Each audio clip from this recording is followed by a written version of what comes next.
Bueno, ya hemos hablado del Poder Judicial y de su estructura y de sus funciones, pero ahora nos queda hablar de cómo se llega a ser juez, cuáles son los requisitos. Los requisitos básicamente son ser abogado y además de ser abogado tener 10 años de experiencia en el ejercicio profesional. Con esos requisitos serían los requisitos generales. Ahora después, vamos a ver que hay básicamente, digamos, a los jueces los elige el presidente de la nación con acuerdo del Senado, o sea, de la Cámara de Senadores.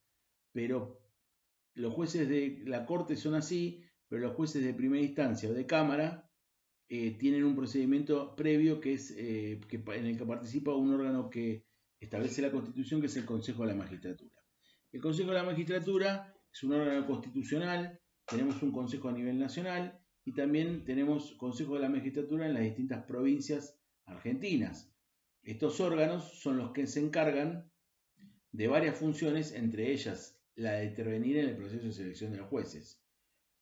Repito, no es que estos órganos eligen los jueces, no digan nunca eso porque eso está mal. Y es muy común que en los exámenes digan, el Consejo de la Magistratura, ¿cuál es la función? Una función, elegir los jueces. No, interviene o participa en el proceso de selección de los jueces y ahora después vamos a ver cómo. Pero esa es una de las funciones, tiene 4 funciones el Consejo de la Magistratura.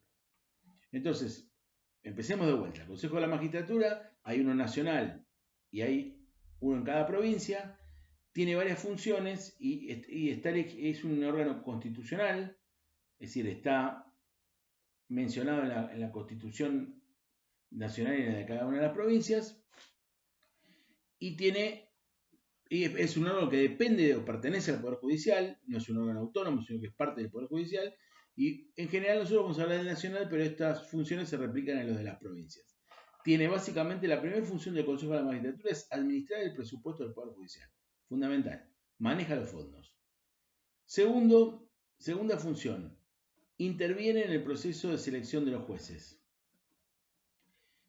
Y tercera función,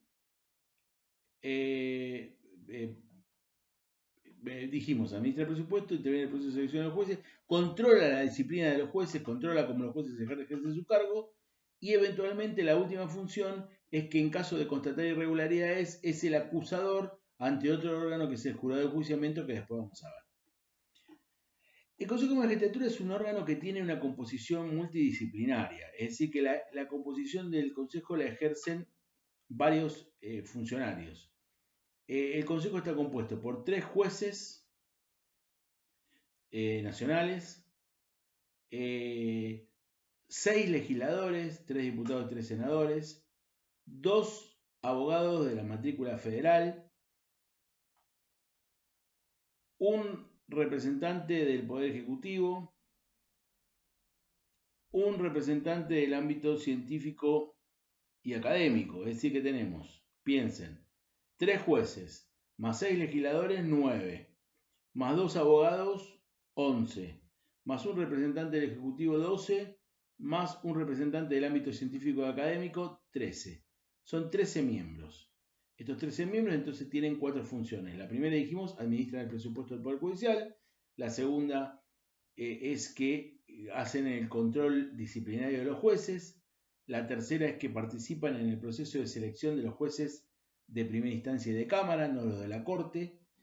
Y cuarto, es que en caso de constatar irregularidades en el control disciplinario de los jueces, son el órgano acusador ante el otro órgano que se llama el Jurado de Enjuiciamiento de Magistrados, que ya vamos a ver en un ratito.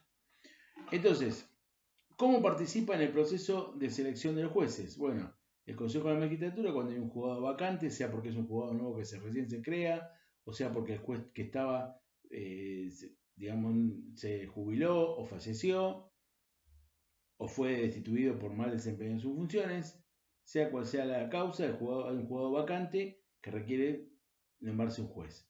Entonces llama a concurso público de exposición de antecedentes, ese llamado concurso se publica en el boletín oficial, los postulantes se inscriben, presentan los requisitos que deben cumplir, y una vez que eso ocurre, son llamados en una fecha determinada a rendir un examen escrito. Ese examen, luego corregido, y si es aprobado con una nota mínima que se establece en la base del concurso,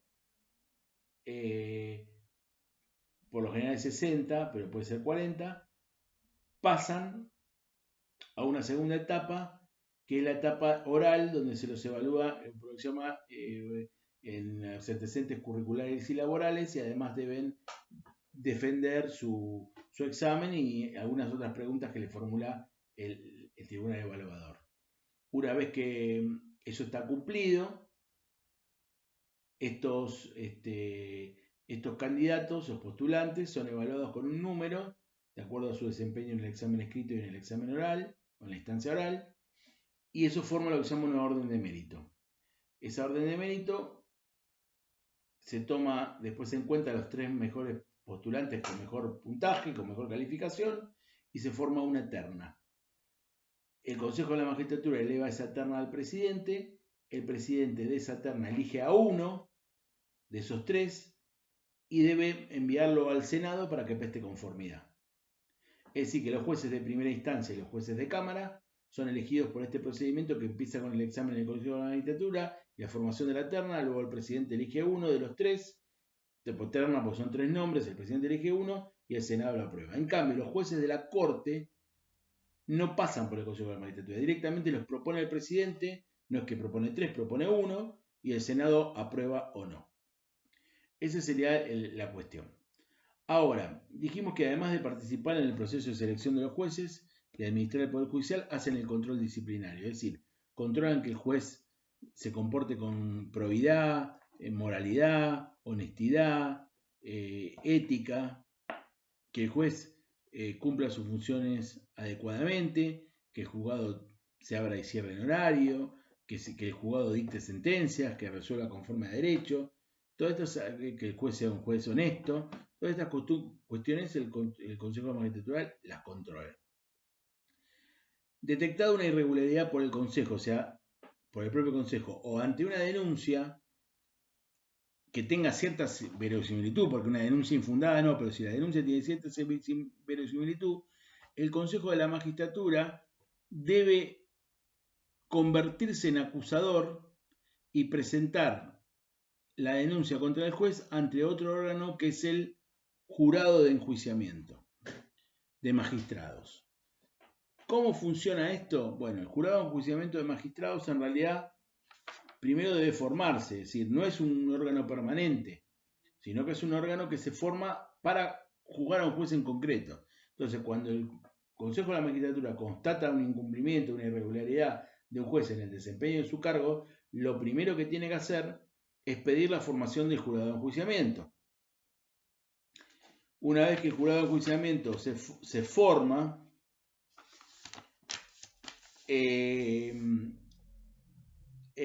Consejo de la Magistratura va a presentar su acusación, sea su acusación si constató una irregularidad, o va a presentar la denuncia recibida y para que sea el jurado de enjuiciamiento quien decida si hay culpabilidad o no del juez. Es decir, que el Consejo de Magistratura pida la formación del jurado de enjuiciamiento y presente la denuncia es porque hay cierta verosimilitud en la denuncia o en los hechos comprobados. No quiere decir que el juez sea culpable, pero hay cierta verosimilitud como por lo menos abrir una investigación. El jurado de enjuiciamiento se va a formar con 2 jueces de Cámara de Apelaciones, 4 legisladores, serían 2 diputados y 2 senadores, un abogado de la matrícula federal. Es decir, que acá son muchos menos miembros que el Consejo de Magistratura. Son solo 2 jueces, 4 legisladores son 6 y un abogado son 7. O sea, son 7 miembros. Pero reitero, a diferencia del Consejo de la Magistratura, que los miembros son elegidos y duran 4 años, en el caso del jurado de enjuiciamiento, a los miembros se los nombra para juzgar a ese juez en concreto. Se forma este jurado para juzgar esa cuestión. Si hubiera otro juez que juzgar, se forma otro jurado nuevo. Es decir, no pueden ser reelegidos los mismos miembros, tienen que cambiar. ¿Y cómo es el procedimiento? Bueno, el Consejo de la Magistratura presenta la denuncia o la acusación ante el jurado de enjuiciamiento.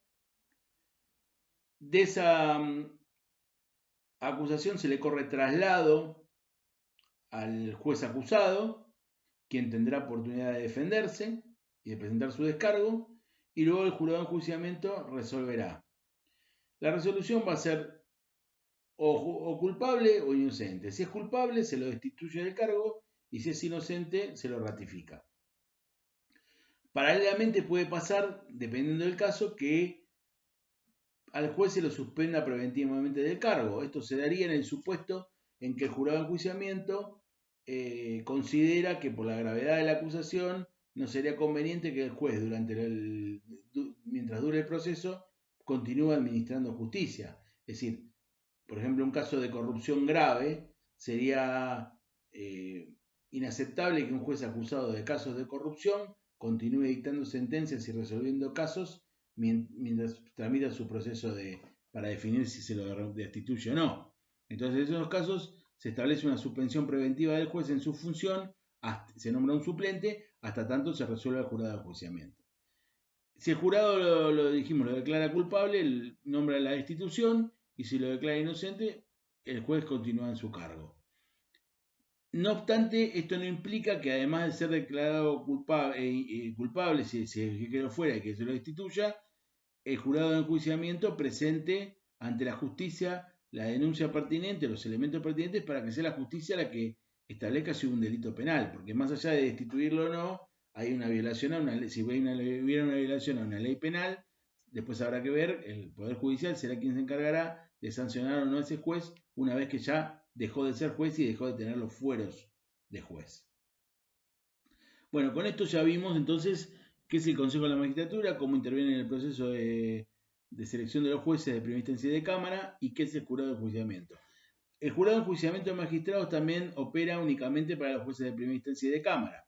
Los jueces de la Corte no pasan por el jurado de enjuiciamiento. En caso de irregularidades se les remueve por un procedimiento distinto, que es el de juicio político, que lleva adelante el Parlamento, el Poder Legislativo. O sea, no pasa por el jurado de enjuiciamiento, sino que hay un procedimiento aparte dentro del Poder Legislativo, que es el juicio político para los magistrados superiores. ¿Qué más? Bueno, por último, para terminar esta unidad, quiero hablar de otro órgano que no es parte del Poder Judicial, pero sí es un colaborador cercano, que es el Ministerio Público Fiscal y el Ministerio Público de la Defensa. Ustedes vieron que cuando uno, en lo penal, cuando se presenta una denuncia, hoy lo dije medio que siempre hay dos partes. Dije, en el caso penal tenemos al acusado, que es una parte, y por otro lado tenemos al Estado, representado por el fiscal, que es el que acusa. Más allá de que la víctima, que no es parte, puede presentarse, como le llaman, particular damnificado y ser como parte coadyuvante, no es parte formalmente del juicio. Pero, así como el fiscal es el que acusa, también tenemos, por otro lado, que si uno no tiene dinero para pagarse un abogado, por ejemplo, el acusado no tiene dinero para pagarse, se le pone lo que se llama un defensor oficial, un defensor gratuito. Bueno, tanto el fiscal como el defensor gratuito son miembros de lo que se llama el Ministerio Público.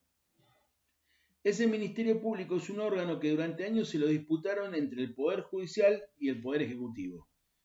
Durante un tiempo se decía que los fiscales y los defensores oficiales dependían del Poder Ejecutivo, y también se decía que dependían del Poder Judicial. Bueno, la reforma constitucional del 94 vino a terminar con esto y establece claramente, el artículo, se los debo, pero después se los digo, pero si ustedes buscan la Constitución, Ministerio Público Fiscal, la Constitución establece que es un órgano independiente. Es el artículo 120 de la Constitución. Dice que es un órgano independiente con autonomía, con independencia funcional y económica. O sea, no depende ni del Poder Ejecutivo ni depende del Poder Judicial. Es un órgano autónomo que tiene independencia funcional, que sí que funciona con su propia, sin que nadie le ordene, y además tiene independencia económica, tiene su propio presupuesto. no depende del presupuesto ni del Poder Ejecutivo ni del Poder Judicial.